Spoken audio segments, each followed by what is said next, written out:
ইউক্রেনের সাথে বড় জয় চান রুশ প্রেসিডেন্ট ভ্লাদিমির পুতিন। এমন ঘোষণাকে কেন্দ্র করে ইউক্রেনীয় ভূখণ্ডে লম্বা সময় ধরে যুদ্ধ চালাচ্ছে পুতিন বাহিনী। কিন্তু পুতিনের কণ্ঠেই এখন ভিন্ন সুর। ইউক্রেনের সঙ্গে রাশিয়া যুদ্ধবিরতি চায় না, বরং যুদ্ধ পুরোপুরি বন্ধ করতে চায়। ইউক্রেন যুদ্ধ বন্ধ নিয়ে নিজের এমনই এক রূপরেখা প্রকাশ করলেন রাশিয়ার শক্তিধর president Putin.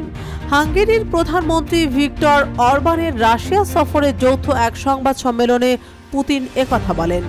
Orban Russia Ukraine সংঘাতের একটি শান্তিপূর্ণ এবং কূটনৈতিক সমাধান খোঁজার উপায় নিয়ে আলোচনা করতে রাশিয়া ভ্রমণ করছেন। পুতিন তার বক্তব্যে বলেন, তিনি ইউক্রেনকে আগেও যুদ্ধ বন্ধ করার প্রস্তাব দিয়েছিলেন। প্রস্তাবগুলোই ইউক্রেনের জন্য শত্রুতা বন্ধ করা ও আলোচনা শুরু করার জন্য সুযোগ রেখেছিলেন তিনি। সংবাদ সম্মেলনে পুতিন বলেন, ইউক্রেনের সঙ্গে শুধু শান্তি চুক্তি বা সাময়িক যুদ্ধবিরতি চুক্তি তিনি চান না। একই সঙ্গে কোনো ধরনের সাময়িক বিরতিতেও তিনি সম্মত হবেন না, কারণ এতে কিয়েভ ওই সময় নিজেদের সংগঠিত করে আবার অস্ত্র হাতে তুলে নেবে।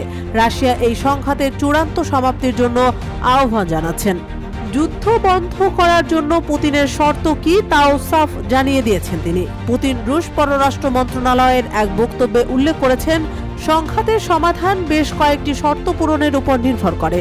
বিশেষ করে তিনি জোর দিয়ে বলেন, কিয়েভকে অবশ্যই ডনবাস থেকে তাদের বাহিনী প্রত্যাহার করতে হবে। এছাড়া ঝাপোরোজিয়া ও খেরসন অঞ্চল থেকেও সেনা সরাতে হবে। এসব অঞ্চলকে গণভোটের ভিত্তিতে আনুষ্ঠানিকভাবে রাশিয়ার সঙ্গে যুক্ত করেছেন পুতিন। রুশ প্রেসিডেন্ট বলেছেন, যুদ্ধ বন্ধ করতে আরও কিছু শর্ত মানতে হবে কিয়েভকে, তবে সেগুলো যৌথ প্রচেষ্টার সময় পুঙ্খানুপুঙ্খ আলোচনার প্রয়োজন হবে। ক্রেমলিন বলছে, ইউক্রেনীয় কর্তৃপক্ষের অবস্থান ও বর্তমান পরিস্থিতি দেখে এটি স্পষ্ট যে কিয়েভ এখনো বিজয়ের আশায় যুদ্ধ বন্ধ করতে রাজি নয়। তাই এখনই যুদ্ধ বন্ধের রুশ প্রস্তাব মেনে নেওয়ার জন্য ইউক্রেনের তাড়াহুড়ো করার দরকার নেই। মস্কো এ বিষয়ে কিয়েভকে সময় নিয়ে সিদ্ধান্ত নিতে উৎসাহিত করছে। এর আগে গত মাসে ইউক্রেনের শান্তি প্রচেষ্টা নিয়ে সুইজারল্যান্ডে অনুষ্ঠিত এক সম্মেলনের আগে পুতিন তাঁর শর্তের বিষয়গুলো সামনে এনেছিলেন। সে সম্মেলনে ইউক্রেন ও তার মিত্র দেশগুলো অংশ নিলেও রাশিয়াকে আমন্ত্রণ জানানো হয়নি। এতে সম্মেলনটি সফলতার মুখ দেখেনি। সম্মেলনের আগে পুতিন বলেন, যুদ্ধ বন্ধ করতে 3টি শর্ত পূরণ করতে হবে ইউক্রেনকে।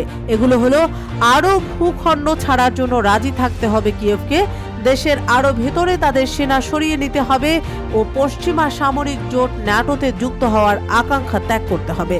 ওই সময় পুতিনের এ প্রস্তাব প্রত্যাখ্যান করে জেলেনস্কির দেশ ইউক্রেন। যুক্তরাষ্ট্রের পক্ষ থেকেও এ প্রস্তাব প্রত্যাখ্যান করা হয়, তবে পুতিন বলেন প্রস্তাবটি উন্মুক্ত থাকছে। এছাড়া ক্রেমলিন ইউক্রেনের নেতাদের প্রস্তাবটি আরও গভীরভাবে বিবেচনা করার আহ্বান জানায়।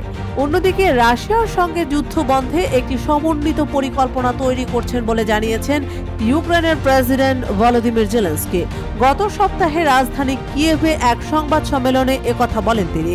এ সময় ইউক্রেনের প্রেসিডেন্ট বলেন, যুদ্ধ বন্ধে একটি পরিকল্পনা সামনে আনা আমাদের জন্য খুবই গুরুত্বপূর্ণ। এ পরিকল্পনায় বিশ্বের সংখ্যাগরিষ্ঠ দেশের সমর্থন থাকবে। যুদ্ধ থামাতে আমরা কূটনৈতিক উপায়ে কাজ করছি।